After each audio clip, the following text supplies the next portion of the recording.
I never gave a thought to minimum wage earners because it was not something that concerned me. But when they passed the minimum wage law, I tried the experiment for 3 months. It's only when I started living on minimum wage that I really understood, oh my God, even all these years, the people didn't even have this.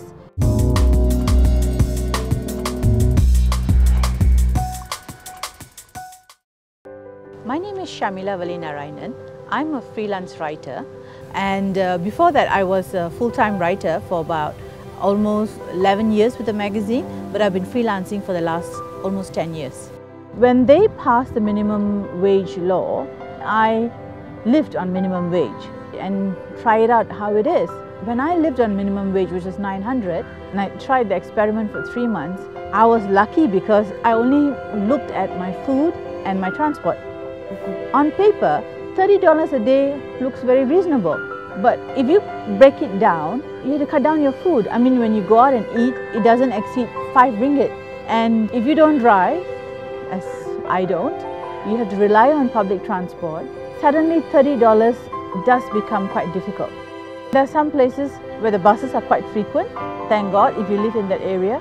But if you're earning minimum wage most of the time, you don't live in areas where there's a lot of good transportation. There are days you could live with $30, but that meant like taking buses everywhere, and the buses don't come on time. You spend a lot of time waiting and waiting for buses. Waiting for buses can be so frustrating. It takes so much of time, and I'm in a hurry and I can't wait for the bus anymore. But I have no choice but to take a taxi. I used to take quite a lot of taxis. Suddenly I had to like really cut down, only take taxis when I have to.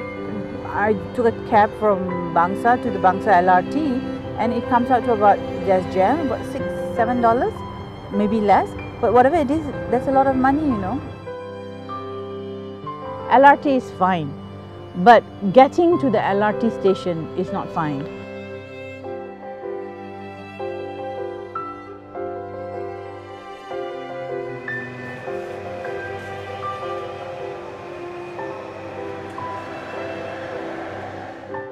Sometimes, most of the time, if I want to buy fruits or fruits generally, I prefer coming to places like this. The prices are more competitive and the fruits sometimes I feel fresher. So it's worth making the trip to finding fruit stalls like this. I used to, every time I go for the nasi campur, you won't even think of taking your chicken and your other meats because that's what you usually did. But now suddenly you had to cut back. I'm having 2 vegetables and a kind of an Indian salad and a teo ais limau, and this comes out to about $4.70. It's within my budget. Everything else is too expensive. And in Bangsa, this is quite an okay meal. But if I were to take chicken, I'll have to pay $3.50 extra, so I'll have to do without. I mean, when you go into the supermarket, we're not talking about the high-end supermarket, your normal supermarket. So you had to think of alternative. What do we get? What do we buy?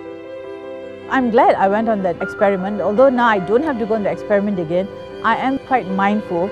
And although I don't have to live with the 30 ringgit per day nowadays, but I still try my best not to overspend. So 900 minimum wage, if you ask me, was like long overdue. I really salute the people who are earning 900, and I just wonder, how do they survive?